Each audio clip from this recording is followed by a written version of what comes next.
The house that sleeps beneath some places don't need to be found. They find you. They whisper your name in dreams until you wake up standing at their door. I wish I'd never listened, because the house at 43 Wilder Lane didn't just call to me. It remembered me. The house stood on the outskirts of a forgotten town. Its roof caved in like a skull cracked open, its windows watching like blind eyes. I wasn't supposed to be here, but the letter said otherwise. A single line written in my own handwriting. Come home. I stared at it 4 hours before driving here, but I don't have a home. Not anymore. Inside, the air was thick. The smell of mold, wood rot, and something older, like the scent of wet earth after digging too deep. The house breathed. That's the only way to describe it. The floorboards rose and fell, as if the foundation itself had lungs. Every hour, I'd hear movement upstairs, not footsteps, just the sound of something adjusting itself, settling in a place it had always been waiting for. I tried to sleep in the living room, but at exactly 3:12 a.m., the air changed. The door creaked open by itself. Cold air poured in, and I saw a faint figure standing in the hallway, still, shadowed, but with eyes that glowed faintly, like light behind water. I didn't move, and it didn't either, until it whispered my name twice. Then it vanished. In the morning, I found a box on the porch. Old reel-to-reel tapes, labeled only with dates, 1971, 1972, 1973. No name. No address. Just dust and dried fingerprints. A woman's voice played first. Faint. Crying. Terrified. It's in the walls again. It keeps saying my son's name, but my son is dead. Then, silence. Followed by another voice, deeper, distorted. No one ever dies here. They just go deeper. I threw the tape across the room, but when it hit the wall, the house exhaled. And I swear the floorboards moved closer together. There's a locked door beneath the staircase. No knob, no handle. Just wood nailed shut. But last night, I heard knocking from the other side. 3 slow knocks. Then a pause. Then one faint whisper through the cracks. You're almost home. I dropped the flashlight. When it rolled against the door, something pushed back. Hard. I ran upstairs and locked myself in the bedroom, but the knocking continued. Slow, patient. That night, I dreamt of drowning in black water. Hands pulled me down. Hundreds of them. Each face below the surface was mine. Screaming. When I woke, I was standing at the basement door again. My hands were bleeding, nails broken, like I'd been trying to open it.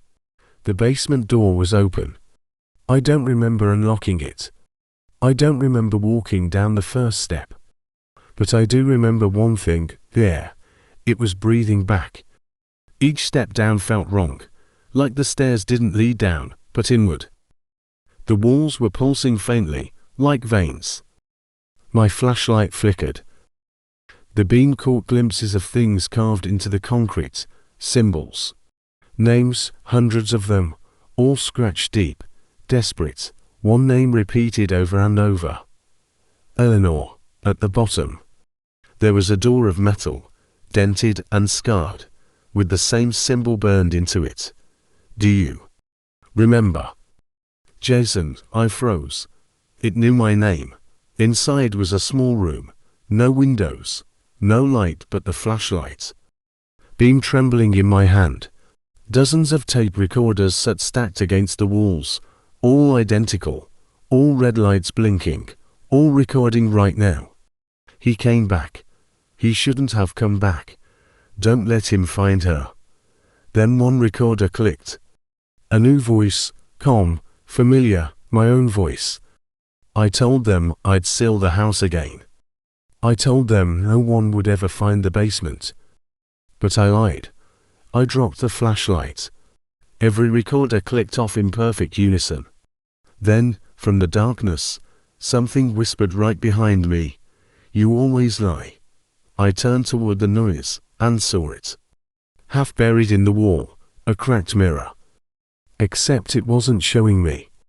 It was showing a version of this room, but with someone else standing where I was, a woman. Pale, shaking. She looked at me like she knew me. Then she spoke, through the glass. "You promised you'd bury it." The mirror surface rippled. Her hand pressed against it, and left a handprint on my side of the glass. I stumbled back, heart pounding. The air was thick, like breathing through fog. There was no reflection anymore. Just the glass and the handprint, still warm. When I climbed the stairs, everything was different. The furniture was older, dust heavier. Photos on the wall that hadn't been there before, black and white, faded. Every face had been scratched out. But in the last frame, the only one untouched, there was me. Standing next to a woman I didn't know. Eleanor. Under the photo, a date, 1972. That couldn't be. I wasn't even born yet.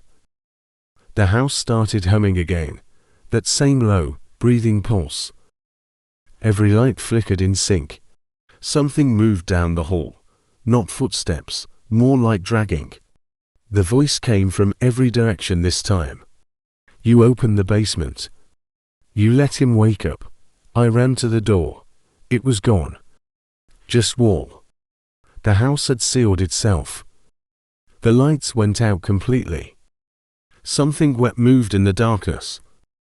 When lightning flashed outside, I saw it for half a second, a figure stitched together with faces.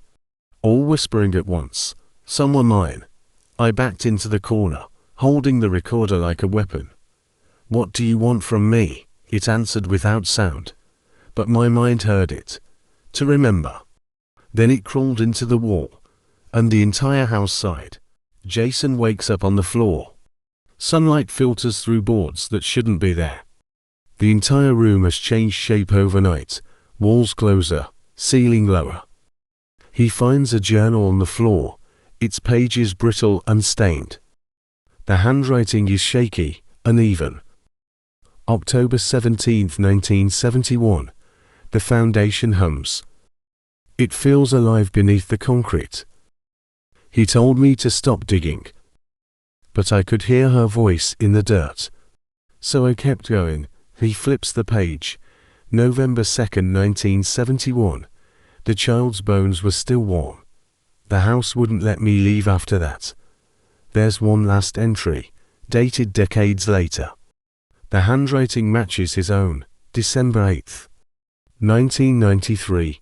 It asked for another. Jason finds a door half buried behind a warped wardrobe. It leads into a narrow corridor lined with tools, old saws, chisels, nails, all rusted and crusted with something black. In the center of the floor is a single hammer, spotless, gleaming. Carved into the handle, for her. A whisper behind him. Low, male. Deep as the ground itself. "You never finished building me." Jason spins, no one's there. He shines the flashlight back at the hammer, and now, it's covered in blood. The wall beside him shifts, bulging like something is pushing from the inside. Then it bursts. A hand falls out, old. Grey. Still twitching. Jason stumbles back, shaking, and runs upstairs. The photographs on the walls have changed again. This time, every scratched out face has reappeared. Except now, they're all looking directly at him. In the kitchen, the radio turns on by itself. A woman's voice hums through static. "You came back, Jason."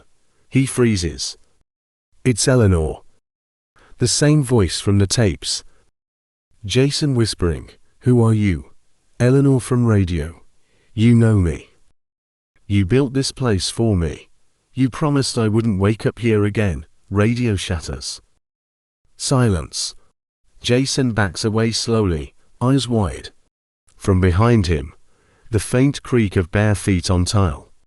He's drawn back down the stairs, deeper this time. The basement isn't the same. The walls pulse. The door that led to the room of echoes is gone, replaced by a smooth, wet surface.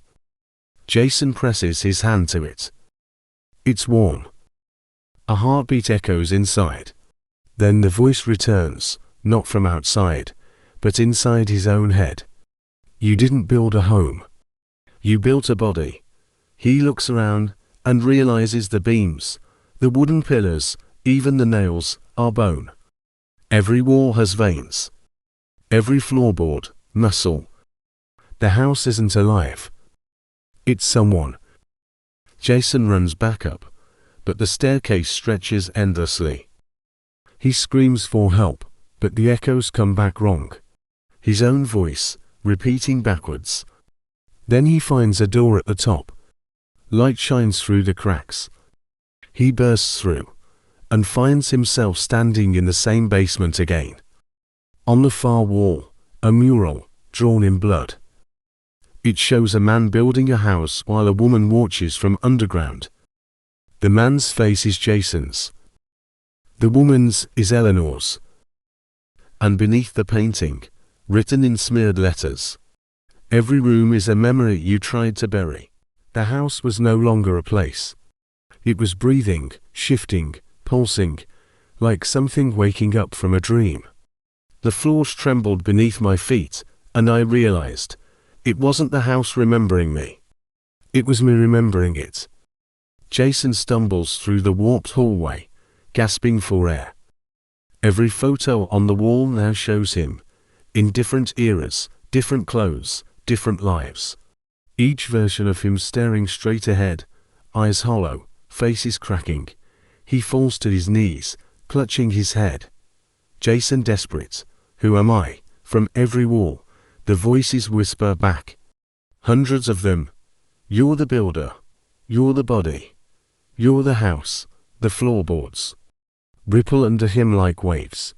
He screams as the walls bend inward, whispering his name in harmony, 1,000 Jasons calling out at once. He's pulled back to the basement, but now it's unrecognizable, a vast cavern under the foundation, dripping with water and blood. At the center stands Eleanor, her body thin, pale, eyes black with veins spreading across her face.